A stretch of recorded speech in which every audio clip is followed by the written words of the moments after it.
GMA News and Public Affairs. Walang kinikilingan, walang pinoprotektahan, walang kasinungalingan, serbisyong totoo lang.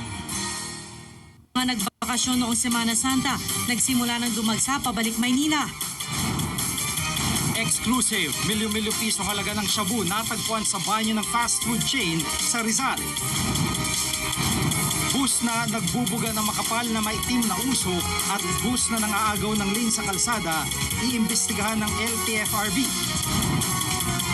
Maine Mendoza, ipinasilip ang ilang video ng Boracay moments nila ni Alden Richards. So from 87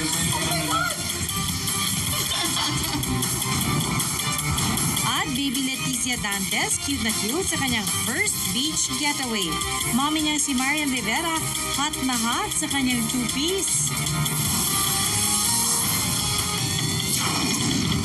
Live na kuha po yan sa Bukawi Toll Plaza kung saan mahaba ng pila ng mga sasakyan pabalik ng Metro Manila. Dahil may pasok na bukas, marami naghahabol makauwi sa Metro Manila ngayong araw.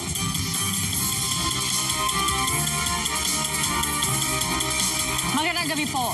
Sa mga ngayong gabi pa lang babiyahe pabalik ng Metro Manila, asahan na ang pagsisikip ng trapiko sa ilang kalsada. Tulad na lang sa North Luzon Expressway kung saan nakatutok live si Mark Zambrano. Mark? Jiggy, Pia, sa mga oras na ito ay maluwag pa rin ang daloy ng trapiko sa kahabaan ng NLEX. May pasok na bukas, kaya... Susunod! Mga gustong magpapresko, dagsa sa Manila Bay para mag-swimming, kahit bawal. Video ng reaksyon ni Maine Mendoza ng surpresahin siya ni Alden Richards sa Boracay, silipin. At Marian Rivera, sexing nag-post sa Palawan. At si Baby Zia naman, cute na cute sa kanyang swimwear. Tutukan yan dito sa 24 Oras Weekend. Susunod. Baby Zia, cute na cute sa vacation photos kasamang pamilya sa Palawan. At Easter greeting ni Drew Arellano, pahiwatig nga bang buntis na si Mia Villania. Tutok lang dito sa 24 Oras Weekend. Congratulations, Ia and Drew. And that's it for our Sunday Chikahan. Ako po, si Nelson Canlas. Happy Easter, mga kapuso. Pia, Jiggy. Salamat, Nelson. At yan po ang mga balitang ating tinutukan ngayong weekend. 43 araw na lang.